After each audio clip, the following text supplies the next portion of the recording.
This is a story for my dad. Hope you feel better soon, Daddy. This is called The Emperor's New Clothes. Many, many years ago lived an emperor who thought so much of new clothes and fashion that he spent all his money to obtain them. His only ambition was to always be well dressed. He did not care for his soldiers, and the theater did not amuse him.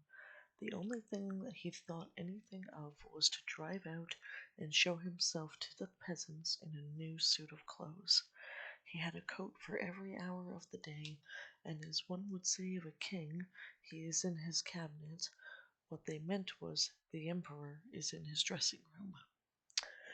The great city where he resided was very bright and happy. Every day many strangers from all parts of the globe arrived. One day two swindlers came to the city. They made people believe they were weavers and declared they could manufacture the finest cloth ever imagined. The colors and patterns, they said, were not only exceptionally beautiful, but the clothes made of their materials possessed the wonderful quality of being invisible to any man who was unfit for his office or unpardonably stupid. It must be a wonderful cloth, thought the emperor. If I were to be dressed in a suit made of this cloth, I should be able to find out which men in my empire are unfit for their places, and I could distinguish the clever from the stupid. I must have this cloth woven for me without delay. He gave a large sum of money to the swindlers in advance, and they would set to work without any loss of time. They set up two looms in the palace, and pretended that they were very hard at work, but they did nothing whatever on the looms.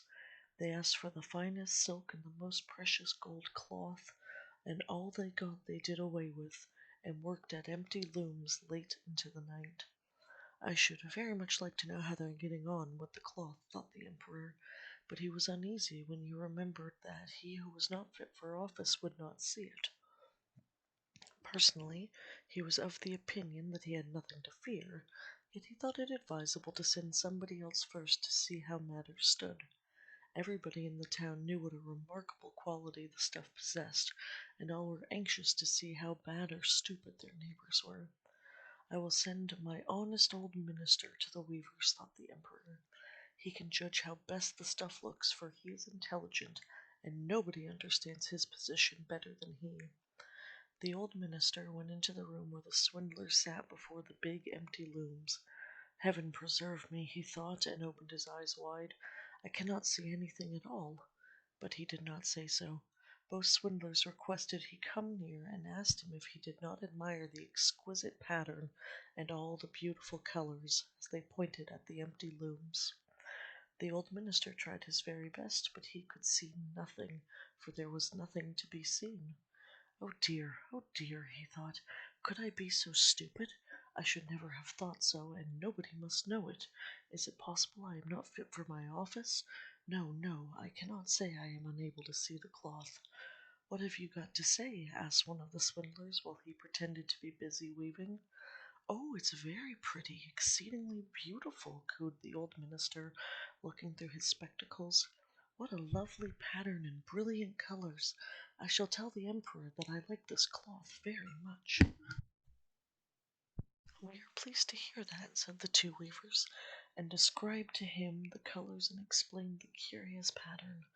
The old minister listened attentively so he might relate to the emperor what they said, and he did. Now the swindlers asked for more money, silk, and gold cloth, which they said they required for weaving. They kept everything for themselves, and not a thread came near the loom, but they continued, and hitherto they worked at the empty looms. Soon after, the emperor grew anxious again, and sent another honest courtier to the weavers to see how they were getting on, and if the cloth was finished. Like the old minister, he too looked and couldn't see anything, as there was nothing to be seen. Is it not a beautiful piece of cloth? Asked the two swindlers, showing and explaining the magnificent pattern which did not exist. I am not stupid, said the man. It is therefore my good appointment for which I am not fit. It's very strange, but I must not let anyone know it. And he praised the cloth he did not see, and expressed his joy at all the beautiful colors and the fine pattern. It is excellent, he told the emperor. Everybody in the whole town talked about the precious cloth, and at last the emperor wanted to see it himself and could wait no longer while it was still on the loom. With a number of courtiers, including the two who had already been there, he went to the two clever swindlers who now worked as hard as they could without using a single thread. "Is it not magnificent?" said the two old statesmen who had been there already. "Your Majesty must admire the colors and the pattern." And they pointed to the empty looms, for they imagined all the others could see the cloth. "What is this?" thought the emperor.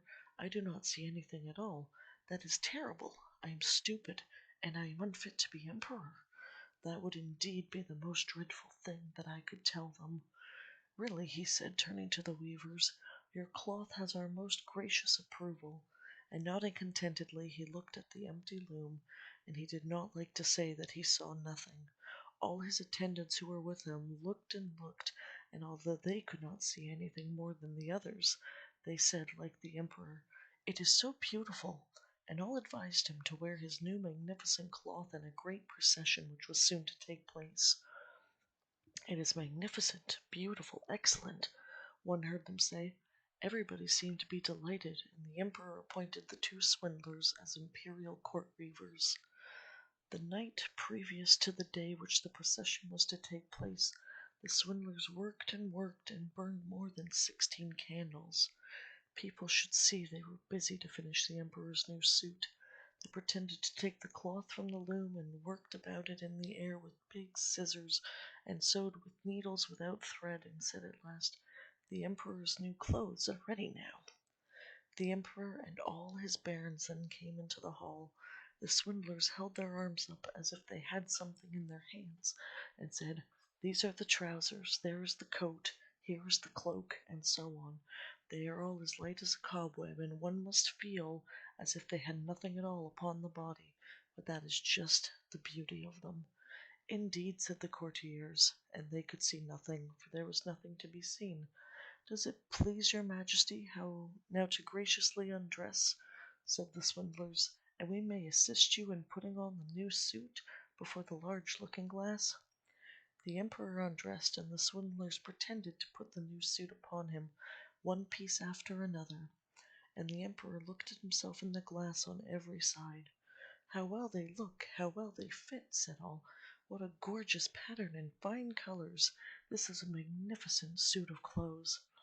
The master of the ceremonies announced to the bearers of the canopy, which was to be carried in the procession, were ready. "I am ready," said the emperor. "Does my new suit not fit me marvelously?" Then he turned once more in the looking-glass, and people should think he admired his garments. The chamberlains who were to carry the train stretched their hands to the ground and lifted as if they were carrying it, and pretended to hold it in their hands. They did not like people to know they could not see anything. The emperor marched in the procession under a beautiful canopy, and all who saw him in the streets and windows exclaimed, "Indeed, the emperor's new suit is incomparable. What a long train! How well it fits him!" Nobody wished to let the others know he saw nothing, for he would have been unfit for his office, or too stupid. Never were the emperor's clothes more admired. "But he has nothing on at all," said a little child at last. "Good heavens, listen to the voice of a child," said the father, and one who whispered to the other what the child had said. "He has nothing on at all," cried the last whole of the people. That made a deep impression upon the emperor, for it seemed to him that they were right, but he thought to himself, "Now I must bear it up to the end," and the chamberlains walked with still greater dignity, as if they carried the train which did not exist, and the emperor refused to allow people to think he was stupid, and the two swindlers ran off into the night with their golden thread and ill-gotten goods. And that is the story of the emperor's new clothes. I hope you liked that one, Daddy. Love you.